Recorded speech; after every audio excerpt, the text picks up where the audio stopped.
We are live. Yay! It is Monday, and for those that are counting, there are 9 days left between now and Ice and Fire Con. So get your stuff in order. Quite I am old new dude. He is Richard York, Asher's two-born son. just a quick heads up. I dyed my beard in preparation for Ice and Fire Con, and I kind of think I left it in there a little bit too long on certain spots. So if you have an opinion on it, please let me know. I got 9 days to fix it. That looks pretty good. Yeah. This right here, for some reason, is like a silverback gorilla, man. Ain't nothing touching it. But it is what it is. Yeah, Yeah. yeah. All right.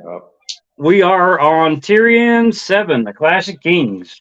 And if you watch any of these, you know that we start with the brains of the operation, which is Richard. And then I'll jump in with my stupid stuff every now and then. So take it away, Richard. Well, thank you, sir. And as we said in our previous episode, this is the chapter where Lancel goes from thinking he's Lancelot to realizing he is definitely not. Definitely. The rushes were scratchy under the soles of his bare feet.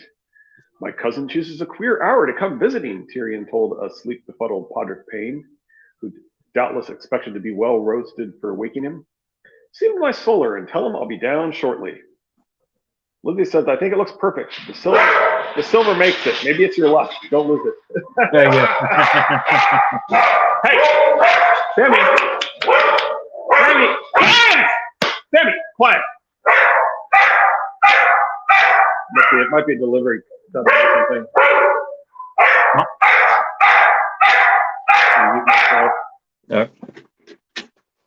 My beard might have scared her. And don't forget, Lizzie, I got finger bones in a pouch ready to go around my neck for my Davos costume. My son, the skeleton we bought him, or he has from like three Halloweens ago, I ended up wiggling off the end of the fingers on one hand. And the very next day, he's like, well, in 8-year-old speak, he's like, what the hell happened? Because he brought it over here to me. I'm like, I don't know. Calm down, Sam. All right. Good boy. All right. He's just trying to protect you. I know it. All right. It was, we just did the first paragraph, right? See my solar and tell him I'll be down shortly. It was well past midnight, he judged from the black outside the window. Does Lancel think to find me drowsy and slow of wit at this hour? He wondered. No, Lancel scarce thinks at all. This is Cersei's doing. His sister would be disappointed. Even abed, he worked well into the morning, reading by the flickering light of a candle, scrutinizing the reports of Varys's whisperers, and poring over Littlefinger's books of accounts until the columns blurred and his eyes ached. He says, we appreciate his sacrifice. Yeah. I used to struggle with insomnia, so I can certainly relate. Anyone struggling and looking for advice can DM me at RTQit on Twitter, but be aware I have zero official qualifications to offer assistance, and my advice may include unconventional suggestions. Anyway, when his bowels were empty, Tyrion slipped on a bedrobe and roughed his thin flaxen hair with his fingers, all the more to look as if he had wakened from sleep. Flaxen means pale yellow, and some claim Tyrion has Targaryen hair, while the golden hair of Jaime and Cersei, they claim, is more Lannister. Anyone who has watched Triplet Targaryens episode 5 knows what I think on this topic. Lancel was pacing before the ashes of the hearth, garbed in slashed red velvet with black silk undersleeves, a jeweled dagger, and a gilded scabbard hanging from his sword belt. So it's interesting that yet another incestuous Cersei lover is pairing red with black, making this relationship perhaps more Targaryen than Lannister. Yeah. Too, she said. Yep. Fair enough.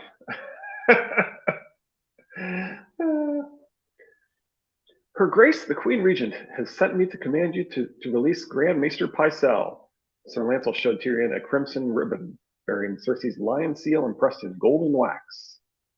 So the contrast of crimson and gold with the red and black kind of emphasizes the Targaryen colors in a way. Yeah. Will you take a cup with me, Lancel? I find that mulled wine helps me sleep. I need no help sleeping, Sir Lancel said. Once upon a time, I was young enough to not really experience insomnia. Sadly, time, Kali, the goddess giving Daenerys the title of Khaleesi, comes for us all. Her Grace bids me inform you that Sir Jocelyn Bywater defied a command issued in the king's own name, which means that Cersei has already ordered Bywater to release Pycelle and been rebuffed. I see. She insists that the man be removed from his office and placed under arrest for treason. I warn you, he set aside his wine cup. I'll hear no warnings from you, boy. Sir, Lancel said stiffly. He touched his sword, perhaps to remind Tyrion that he wore one. Have a care how you speak to me, imp. Doubtless he meant to sound threatening, but that absurd wisp of a mustache ruined the effect. Oh, unhand your sword. One cry from me and Shag will burst it and kill you, with an axe, not a wineskin. Lancel reddened. Was he such a fool as to believe his part in Robert's death had gone unnoted? I am a knight. So I've noted. Tell me, did Cersei have you knighted before or after she took you into her bed? The flicker in Lancel's green eyes was all the admission Tyrion needed. So Varys told it true. Well, no one can ever claim that my sister does not love her family. What? Nothing to say? No more warnings for me, sir? You will withdraw these filthy accusations, or please, have you given any thought to what Joffrey will do when I tell him you murdered his father and abet his mother? It was not like that, Lancel protested, horrified. No? What was it like, pray? The queen gave me the strong wine. Your own father, Lord Tywin, when I was named the king's squire, he told me to obey her in everything. Did he tell you to fuck her, too? Look at him. Not quite so tall, his features not so fine, and his hair is sand instead of spun gold. Yet still, even a poor copy of Jaime is sweeter than an empty bed, I suppose. No, I thought not. I never meant. I only did as I was bid. I hated every instant of it. Is that what you would have me believe? A high place at court, knighthood, my sister's legs opening for you at night? Oh, yes, it must have been terrible for you. Tyrion pushed himself to his feet. Wait here. His Grace will want to hear this. The defiance went from Lancel all at once. The young knight fell to his knees, a frightened boy. Mercy, my lord, I beg you. Save it for Joffrey. He likes a good beg. My lord, it was your sister's bidding, the queen, as you said, but his Grace, he'd never understand. Would you have me keep the truth from the king? For my father's sake. I'll leave the city. It will be as if it never happened. I swear. I will end it. It was hard not to laugh. I think not. Now the lad looked lost. My lord? You heard me. My father told you to obey my sister. Very well, obey her. Stay close to her side, keep her trust, pleasure her as often as she requires it. No one need ever know, so long as you keep faith with me. I want to know what Cersei is doing, where she goes, who she sees, what they talk of, what plans she is hatching, all. And you will be the one to tell me, won't you? Yes, my lord, Lancel spoke without a moment's hesitation. Tyrion liked that. I will. I swear it. As you command. Rise. Tyrion filled the second cup and pressed it on him. Drink to our understanding. I promise. There are no boars in the castle that I know of. Lancel lifted the cup and drank, albeit stiffly. Smile, cousin. My sister is a beautiful woman, and it's all for the good of the realm.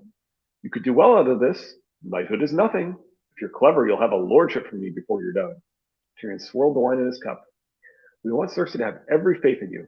Go back and tell her I beg her forgiveness. Tell her that you frightened me, that I want no conflict between us, that henceforth I shall do nothing without her consent. But her demands, oh, I'll give her Pycelle. You will? Lancel seemed astonished. Tyrion smiled. I'll release him on the morrow.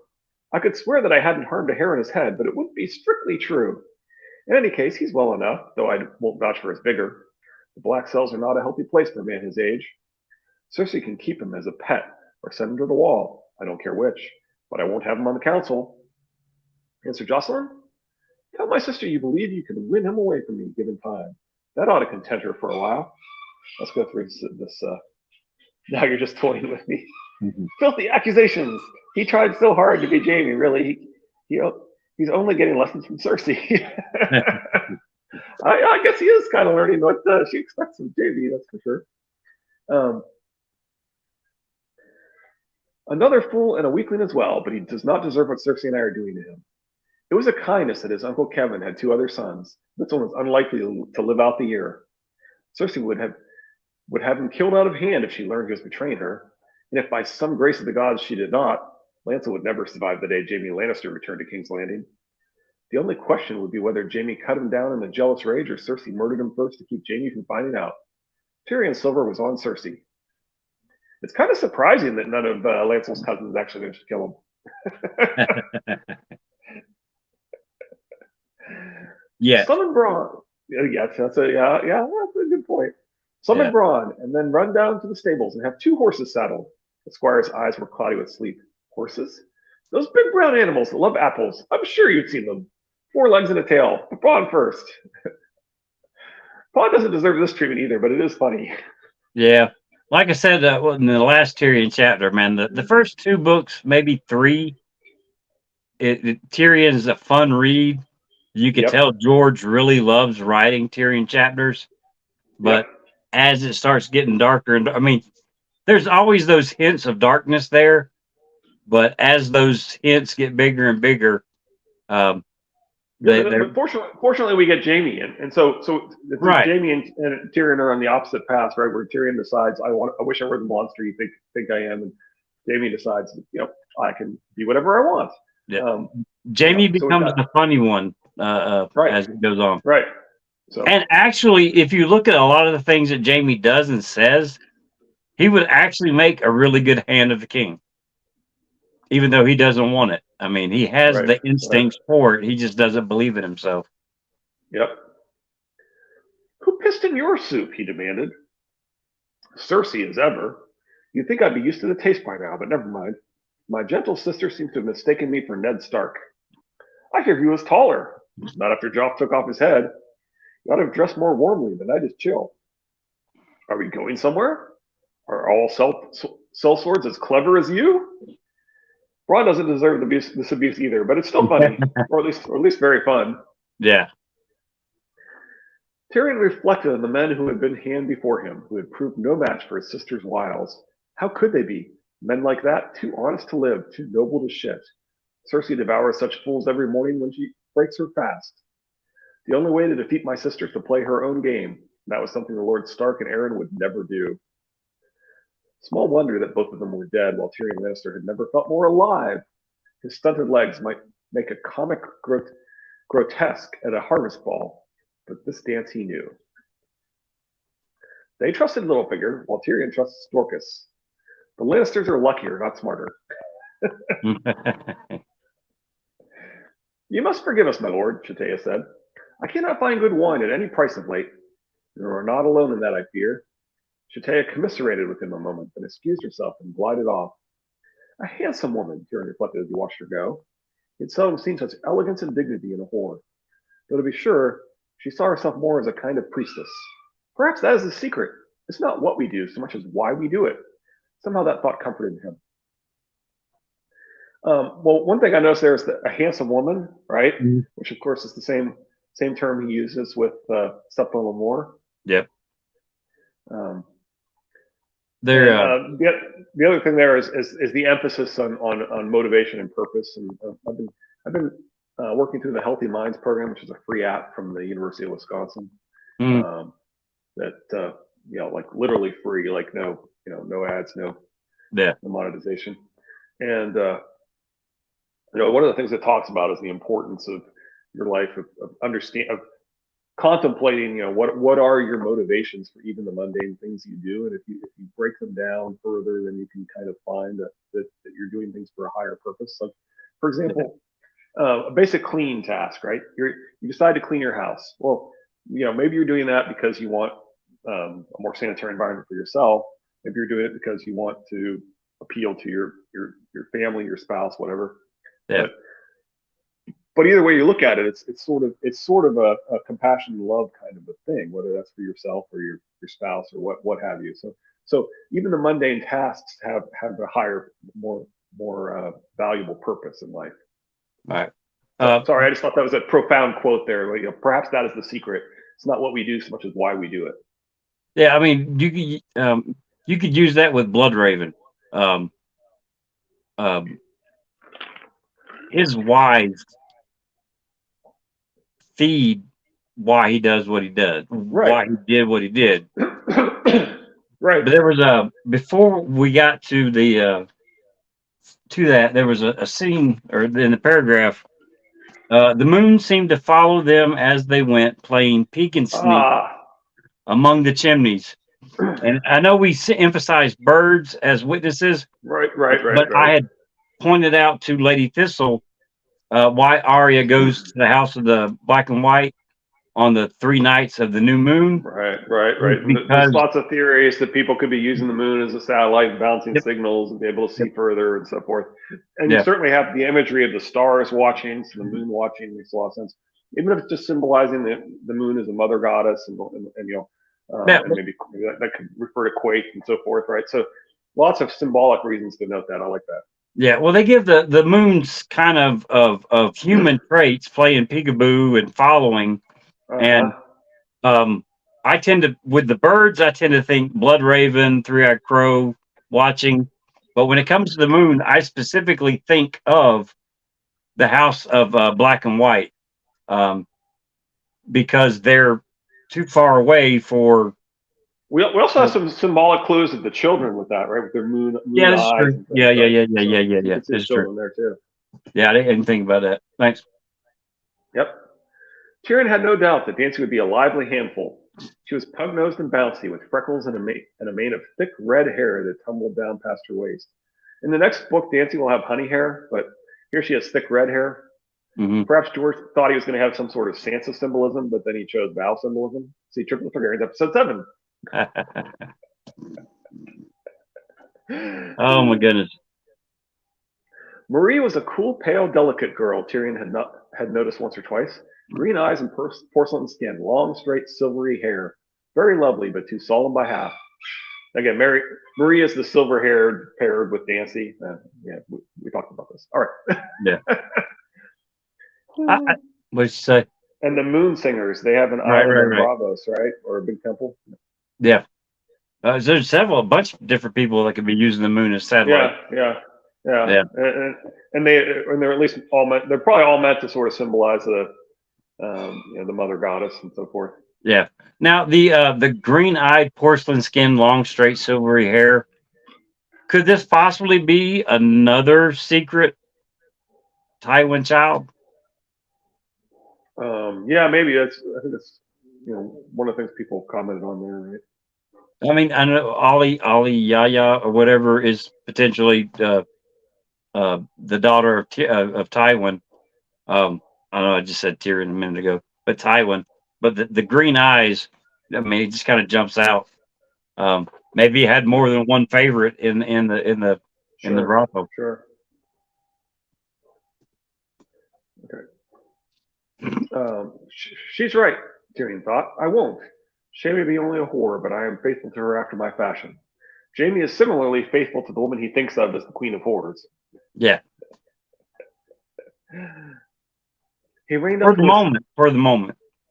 Yeah, but I do think it's funny that Jaime takes this huge pride in being faithful to Cersei, but then later on he specifically says no, she has that title too, right? Yeah. Right when he thinks when she claims when the woman claims to be the queen of whores, he says no, Cersei has that title too. Yeah. I'm all about some brain. Go ahead. Okay. He reined up to listen. The tune was wrong, the words too faint to hear. A different song then, and why not? His sweet, innocent Tysha had been a lie start to finish. Only a whore his brother Jaime had hired to make him a man. I'm free of Tysha now, he thought.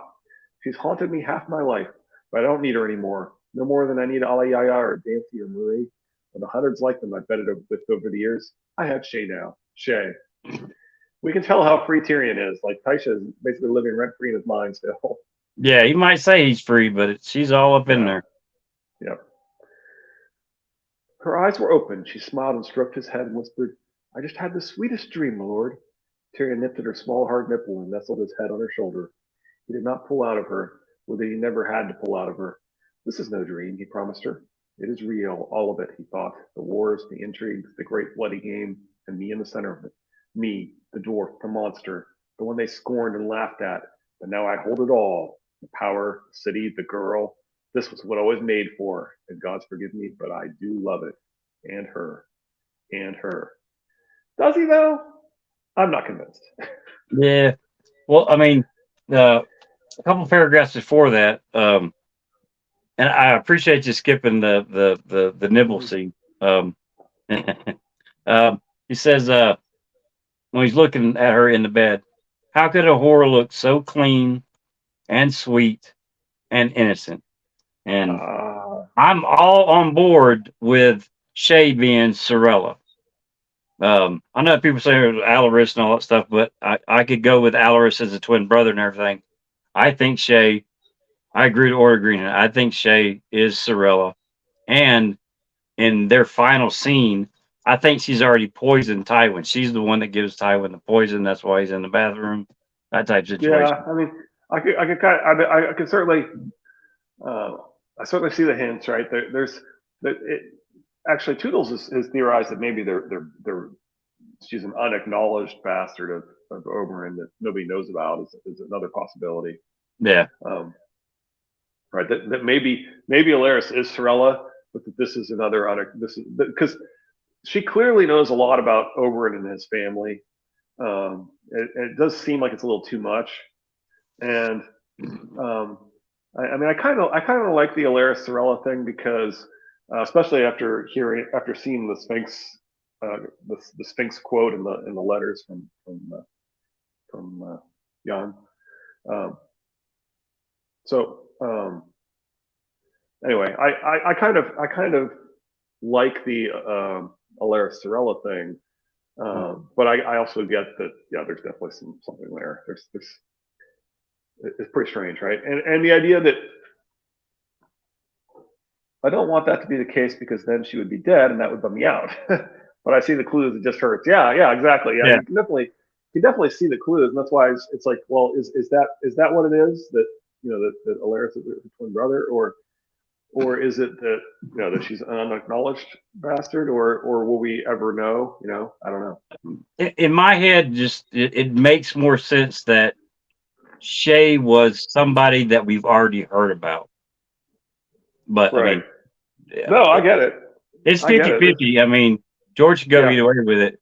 He's left Right. clues, but he's also left Right. it to where Shay could be absolutely nobody, an Right. unacknowledged Right. bastard. He can do whatever he wants with her at the moment. He likes He's to not. he likes to keep things ambiguous and to keep his options open. Yeah, he's definitely kept his options open in this book. But I'm definitely not convinced that Tyrion really loves her. I mean, he thinks he does, right? He thinks that he thinks that this is the real thing, or which it's not, right? And yeah, well, as smart as he is, in certain subjects, he's stupid. He gets in his own way, and when it comes to Shay, he's in his own in his own way. His mind is creating something that's not there. He's doing it because he wants it to be true, even though it's not. So yeah, it's really, this is all just more of Taisha haunting him, really. Yeah, basically. As he deserves. Maybe it's as Littlefinger says, and some people truly are just pawns. Yeah, that's true. I think everybody in the story is a pawn, even Littlefinger. Except Bran. Bran's not a pawn. That we know of. No, or maybe he's a slave to his own need to reach the desired end in a way, right? In fact, that's I mean, that is one of the big philosophical arguments in this series, right? Is the I think you are supposed to realize that there is something to the Order of the Green Hands logic of I don't fully embrace their Machiavellian it's okay to be as bad as you need to be to get things done kind of attitude, but I think but I do think he's playing with that idea and giving us lots of different versions of it, right? Whether that's Aegon's conquest wiping out Harrenhal, but I would love if she was an unacknowledged bastard. Yeah. I don't know how we'd ever find that out, but it can be our headcanon if it turns out that Alaris is Sorella, that can be our headcanon. She's an unacknowledged bastard. Anyway, I mean, he's definitely playing with this idea, right? With Aegon taking out Harrenhal, with Tywin and the Reigns of Castamere, and and so I somewhat appreciate the Order of the Green Hand, at least trying to say, well, why would Maegor have killed all of the architects and everything, right? And saying Right. that maybe he really believed that their house, and maybe he's right even, that there was basically genocide against the last of the Valerians, and that they were in danger. Well, I mean, it's an interesting argument. I don't think that makes it okay to do it. I think yeah. it's Well, I mean, the interesting to Targaryens understand. the Targaryens have been in danger the very second that Aegon was crowned king. There's Sure. been forces that have been working against House Targaryen the whole time. So I mean, for Maegor to be paranoid, uh, he was justified in his paranoia. Granted, Absolutely. his actions uh, are questionable, but Yeah. I can Yeah. understand his paranoia as Right, far as and I think the idea that we should look at the villains and say, well, why do they act this way, and yeah, could there be some logic to it, and so forth, and that's certainly yeah. something George intends, right? Yeah, well, I mean, it's like Littlefinger. I've said this 20 times before. The the injury from Brandon, I think Three-Eyed Crow visiting him the same as it did Bran. And I think that just as Littlefinger manipulates people once he finds out what they want, he knows how to move them. The Three-Eyed Crow has did the exact same thing with Littlefinger when it comes to his desire for Cat, his desire for power, um, has dangled the carrot, maneuvering Littlefinger to get him where he's at right now. Even though he's like, well, she thinks she's a player, but she's a pawn or a piece. Um, Littlefinger is the exact same thing. He's not the player that he thinks he is. He's being played by the Three-Eyed Crow to get a desired outcome. And he's Sure. using the power, Cat, get rid of Ned, uh, Chaos, and then now Sansa, and whatever his plans for the Vale are. I don't think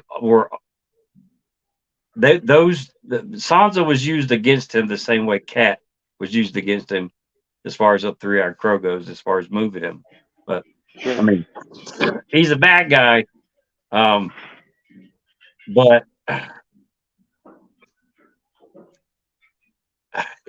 he's. I don't know if all his moves were his moves. You know what I mean? Were some of If those all moves? Littlefinger's moves were this moves, Yeah, some of his moves were they determined by the Three-Eyed Crow instead of little. Just like, for example, um, the scene where Cat takes Tyrion.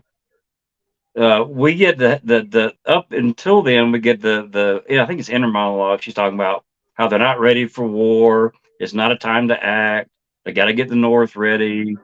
They're going through all these things of why that they're not ready for war with the Lannisters, and then a minute later takes Tyrion, and that is one of right? those times that I think Littlefinger, using her desire for vengeance, uh, uh for Bran, kind of manipulates her into uh that first instinct when you see Tyrion. Oh, I want to grab him, and then if you stop and think for a second, you're like, no, I can't do that. Well, because of the manipulation of Littlefinger, then we don't get that second thought going, oh no, I better not do that. I'm taking Tyrion. That's it.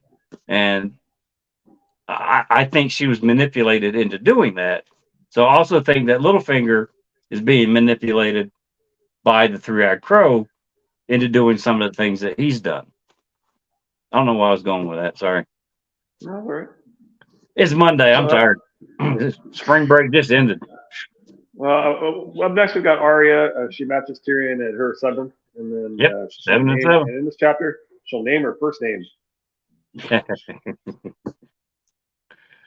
got anything else? No rants? No, I don't think so. Are you going to be there Thursday on the con, or are you coming in? Are you there Thursday through Sunday? Yeah, I'm planning on arriving there Thursday. Yeah, and then Okay. probably leaving sometime Sunday. All right. Well, Get a start. our My heads plan up. is to my Go plan is ahead. to start heading out there Wednesday evening, maybe sleep in St. Louis or something, and then head the rest of the way, and then on the way back, drive part way back on Sunday night. We're leaving 6 o'clock Wednesday morning. It's a 9-hour drive, not counting stops. And with my legs and hands, I got to stop about every 45 minutes to an hour to shake things out. So, which will put me probably making the trip in about 10 to 12 hours. But what was I going to say? Oh yeah. Just a shout out the book club's debate is going to be on Friday at 1 p.m. and I think it's in the main room. Don't quote me on that. I will check and let y'all know again on Wednesday which room is going to be on. 12 hours for me. I'm so sorry, Lady Thistle. Is that counting stops or no? That straight through? But yeah, Wednesday I will let y'all know for sure which conference room or whatever you call it, which one it's going to be in. I found out yesterday there's no microwaves in the damn rooms, so that did away with some of the food I was going to bring. Just driving. Well, that's a long drive, Lady Thistle. You need to take care and be extremely careful. We don't want any accidents. Let's go. All right. Wednesday is RES7 and same bat time, same bat channel. I have been Old New Dude. He has been Richard York, Asher's Trueborn son. Quick shout out, Lady Thistle, Lizzie, Sir Dave Zilla, the Valencar, James Martin, all y'all guys. We appreciate it, and we'll see y'all Wednesday. Take care. Bye. Have a good one. Bye. Bye, Richard.